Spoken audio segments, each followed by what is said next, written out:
Where is our humanity? Kampyongo's Christmas plea for Edgar Lungu Ubuntu on ice revealed. As Zambia counts down to Christmas, a season meant for forgiveness, compassion, and humanity, one emotional message has cut through the festive silence. Former Minister Stephen Kampyongo has issued a powerful plea over Edgar Chagwa Lungu, questioning whether Ubuntu itself has gone cold. In a country built on shared humanity, why does this moment feel so heavy? Why now? And what does this emotional Christmas countdown reveal about politics, power, and compassion in Zambia today? Stay with us, because this is not just about Edgar Lungu. It's about who we are becoming. Good day, viewers. Welcome to another edition of InspirAfrica Official. I'm NaQQ. As we approach the Christmas season, a time traditionally reserved for compassion, forgiveness, and human kindness, something extraordinary has emerged from the heart of Zambian politics. Something that should make us all pause and reflect. Today's lead story: a former minister's emotional Christmas plea has ripped open the curtain on what many are calling Ubuntu on ice, the freezing of African values and the cold machinery of political vengeance. Picture this: a nation's former president, once the most powerful man in the land, now stripped of his retirement benefits, his dignity under siege, his freedom of movement restricted, his passport confiscated, his pension frozen, his Christmas spent in uncertainty. But here's where it gets profound. What happens when the very fabric of African Ubuntu, that sacred philosophy of I am because we are, is placed in the deep freeze of political rivalry? What does it say about us as a society when compassion becomes a casualty of political contests? When did winning become more important than our shared humanity?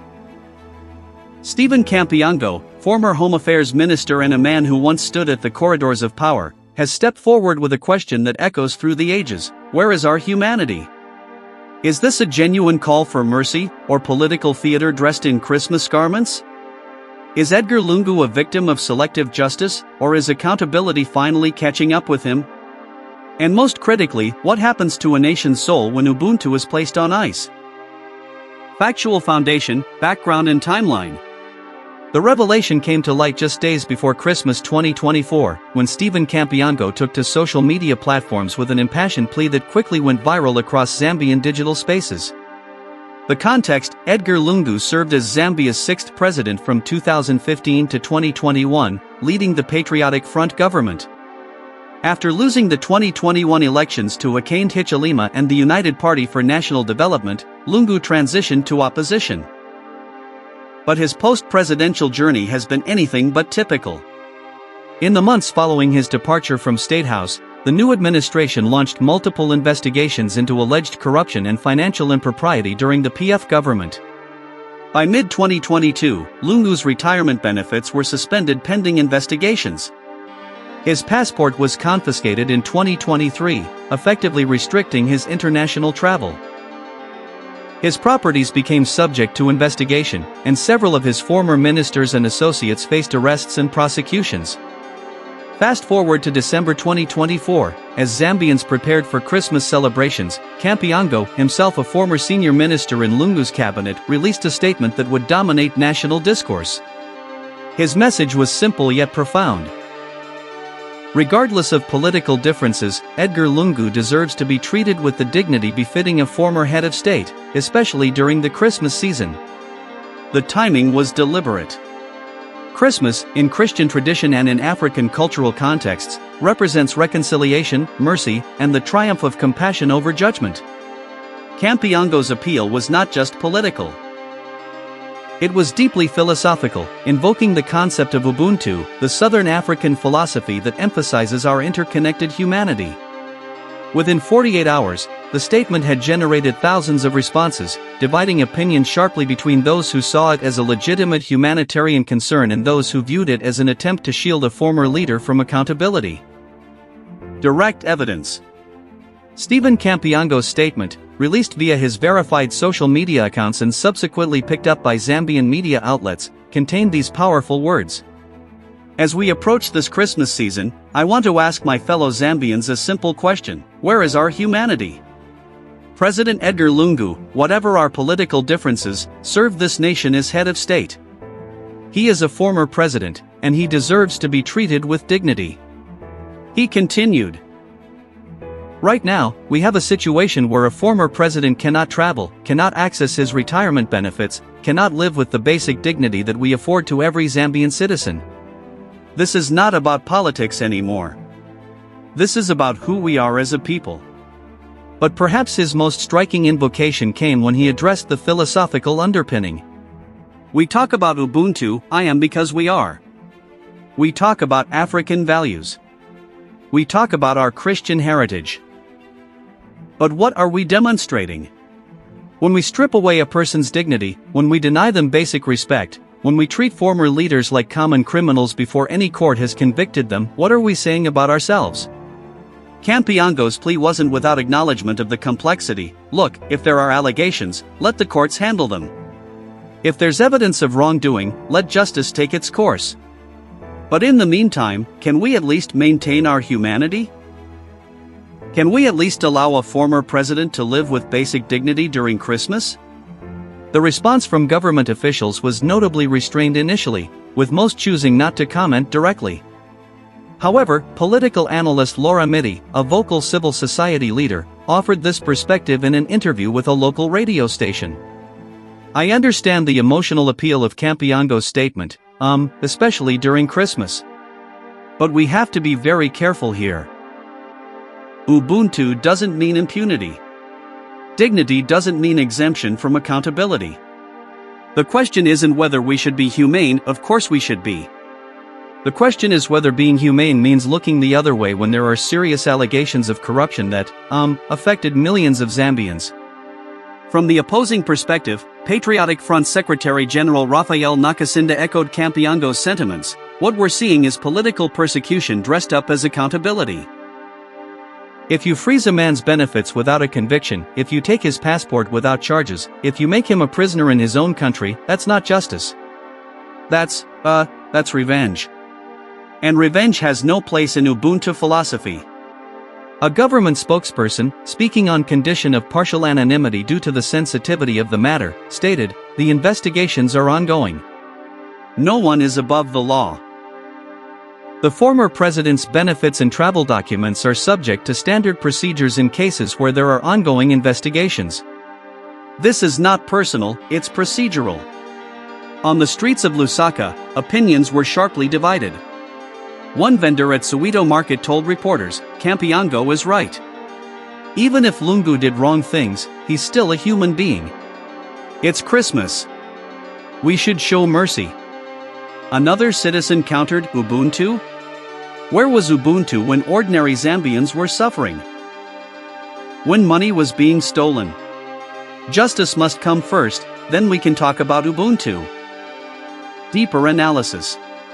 The Kampyongo plea and the concept of Ubuntu on ice reveal far deeper fissures in Zambian society, and indeed, across Africa, about the balance between accountability and dignity, between justice and mercy, between political rivalry and shared humanity. The legal question. Legal experts point out that Zambia's constitution provides specific protections and benefits for former heads of state, including immunity from certain legal processes, security, housing, and financial benefits. The suspension of these benefits without conviction sets a precedent that could have long-term implications. Constitutional lawyer John Sangwa argued in a recent op-ed, whether we like Edgar Lungu or not is irrelevant. The Constitution doesn't have a clause that says these benefits apply except when the government doesn't like you. If we erode constitutional protections for one person, we erode them for everyone. Conversely, anti-corruption advocates argue that immunity cannot be absolute, especially when there are credible allegations of abuse of office. They point to international precedents where former leaders have faced prosecution and asset freezes during investigations. The Ubuntu philosophy under scrutiny. The invocation of Ubuntu is particularly significant. This philosophy, which emphasizes communal harmony, shared humanity, and collective responsibility, has been a cornerstone of African identity discourse. Archbishop Desmond Tutu famously described it as, "A person is a person through other persons." But critics argue that Kampyongo's application of Ubuntu is selective. Where was Ubuntu, they ask, when opposition leaders were tear-gassed during the Lungu presidency? Where was it when journalists were arrested? Where was it when ordinary citizens faced police brutality? This raises a profound question: does Ubuntu require us to extend compassion to leaders who may not have extended it to others? Or does Ubuntu's emphasis on collective responsibility mean that leaders must answer for actions that harmed the collective? Political implications. The timing of Kampyongo's statement during Christmas and as Zambia approaches another electoral cycle has not escaped political analysts. Some view it as genuine humanitarian concern.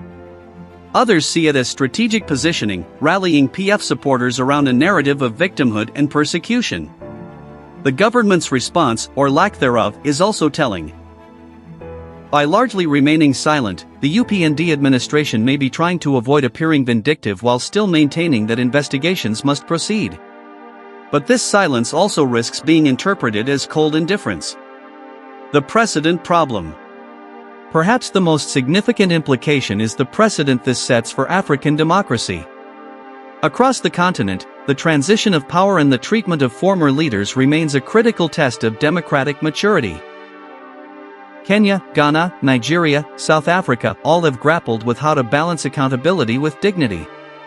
If Lungu is seen as being persecuted rather than prosecuted, it may discourage future leaders from peacefully relinquishing power. Conversely, if he is seen as being coddled and protected despite serious allegations, it may reinforce impunity.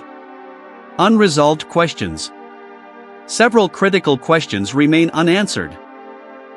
What specific legal threshold must be met before a former president's benefits can be suspended? How long can investigations continue without charges being filed? Is there a middle ground where accountability proceeds while basic dignities are maintained? What role should seasonal or cultural considerations, like Christmas or Ubuntu, play in legal and political processes? The ambiguity surrounding these questions suggests that Zambia, and Africa more broadly, is still negotiating the terms of post office accountability for leaders in the democratic era. Thank you so much for watching this edition of InspirAfrica Official. Stephen Kampyongo's Christmas plea for Edgar Lungu has opened up a conversation that goes far beyond one man or one political party. It's a conversation about who we are, about what we value, about whether our principles bend with political winds or stand firm regardless of who's in power. Where is our humanity? Kampyongo asked. It's a question each of us must answer for ourselves. I want to hear from you. Do you think Edgar Lungu is being treated fairly? Can accountability and dignity coexist? Is Ubuntu compatible with prosecution of former leaders? Drop your thoughts in the comments below. Let's have a respectful but honest discussion. We'll continue following this story as it develops, and you can be sure that if there are significant updates, we'll bring them to you right here. Until then, stay informed, stay engaged, and remember, our shared humanity is always worth fighting for, regardless of which side of the political divide we stand on. This is Nakash, and I'll see you in the next edition of InspirAfrica Official. Take care, and God bless.